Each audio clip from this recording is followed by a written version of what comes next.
What you're about to watch is a fully up-to-date SMP PvP guide separated into 7 chapters. These will cover literally everything you need to improve on a level from tier 5 to tier 3. So let's get right into the first chapter. The purpose of your shield is to put you in the best position possible. Knowing the value of your shield is crucial for using it correctly in fights. For example, when you're getting comboed, your shield is of way higher value than when you are out of your opponent's range.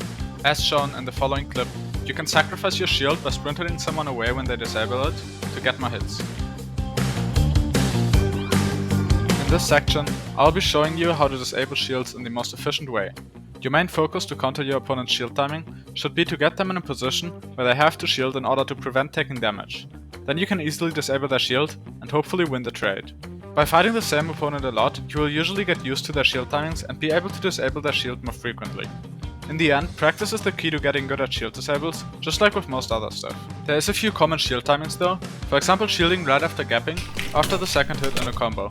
By predicting these, you're able to get a quick shield disable in, which gives you a huge advantage in the trade. An amazing way to shield disable fast is with the cooldown trick, which I'll be showing you in the tactics chapter of the video. You usually want to start your first mend when your helmet is below 100 durability. I'll also be linking a mod to see a Jira mid-fight in the description below. Next, you want to take off your shield and mend all of your armor to around 400 durability. You can do so by taking off armor pieces right after they reach 400.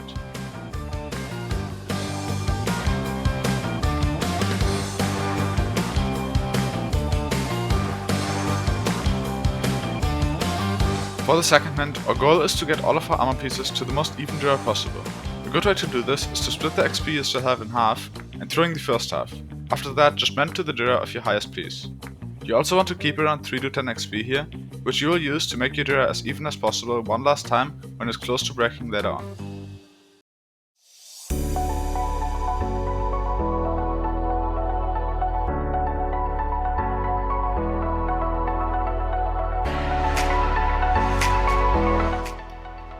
This is often overlooked by lower tiered players, but making sure to exit a trade at the right time to avoid unnecessarily losing durability is extremely important.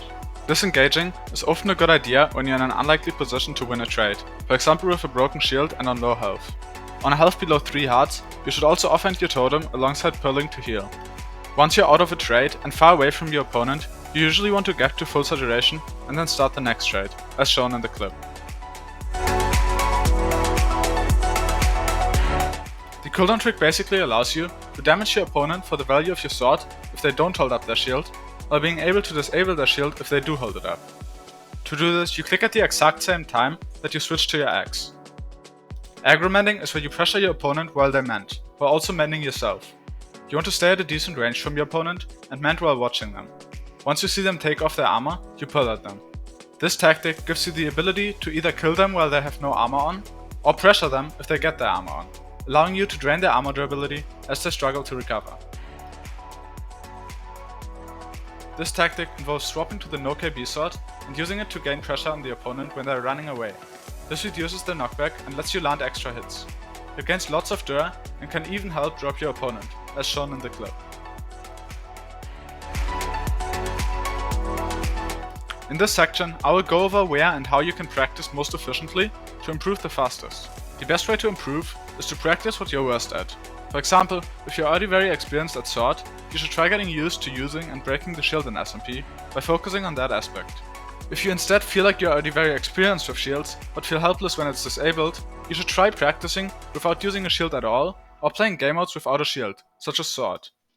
Lastly, you can join the SMP community Discord in the description, which also includes a list of servers to practice and test on.